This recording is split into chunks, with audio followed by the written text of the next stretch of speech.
Thank you so much. Wow, it's good to see all of you. I know it's a tough spot after the tea break, but it's always such a pleasure to be here. And thank you to the American Chamber of Commerce in Kenya for hosting this outstanding business summit. I will start with the formalities of greeting everyone. So, Excellencies, Honorable Ministers, distinguished guests, all protocols observed. Good morning. The summit really has been extraordinary. The panel and the breakout sessions have inspired us to think about what East Africa's future looks like, both as an economic partner with the United States and as a region that is defined by the innovation that it creates and deploys. This future needs to be sustainable and equitable. This means developing climate-smart infrastructure that is accessible to all. It also means taking innovative approaches towards mobilizing capital to bridge a climate finance gap that, for East Africa, exceeds $70 billion a year. Over the past 3 decades, the US Trade and Development Agency has formed partnerships that have mobilized capital and brought US private sector innovation to many of Africa's infrastructure priorities. Because our mission is focused on project preparation, we do get early insights into how infrastructure is developed and financed.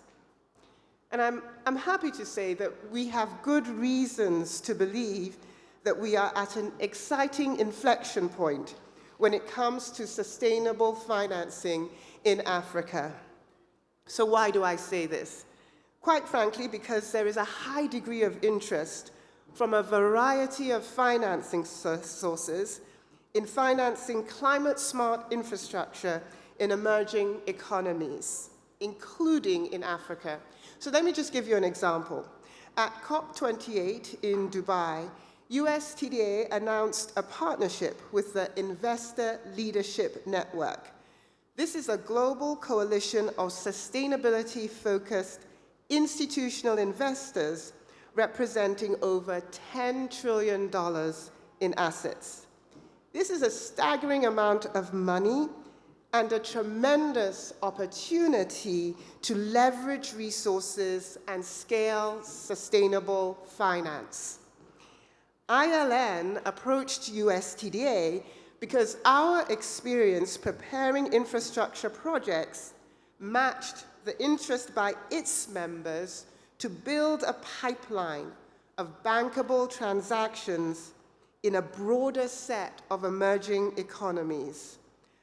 Under this collaboration, we intend to support clean energy and critical minerals projects that have an estimated financing needs of at least $25 million each. And yes, we are open to your proposals. Another reason for optimism about the future of sustainable finance in Africa is the success of innovative financing instruments that address market-specific conditions. Take local currency financing as an example. One of Africa's leaders in this area is Nigeria's InfraCredit, which recently structured Naira-based financing to help a local company deploy solar-powered telecommunications base stations in Nigeria's underserved communities. This transaction was part of a blended financing arrangement that drew local institutional investors.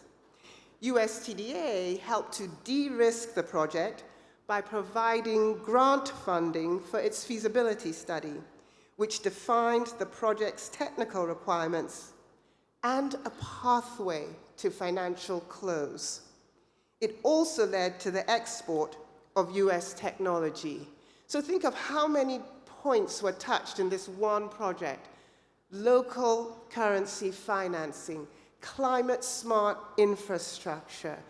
It really is important to innovate with technology. So all of these we were able to bring together with that creative approach. At USTDA, we are encouraged by the trends that we see. Globally, sustainable financing has become the fastest growing asset class. This means that the private sector can make money while integrating environmental, social, and governance aspects into the structure of their transactions. Most of these transactions, however, are focused on developed economies. To address this issue, a few weeks ago, actually, we hosted a workshop in Abidjan that raised awareness among stakeholders and explored ways of accelerating climate-focused financial instruments to Africa, including, where applicable, those that are only being used for projects in high-income countries. I think this is an area where we all need to take further action. Bringing more private sector-led ESG financing to East Africa, I think, must be added to our collaborative to-do list. Partnerships. Building partnerships will be foundational to the mobilization of sustainable finance in East Africa. This includes optimizing the complementary functions and respective strengths of our public and private sectors, and collaborating to foster climates that will attract greater private sector investment.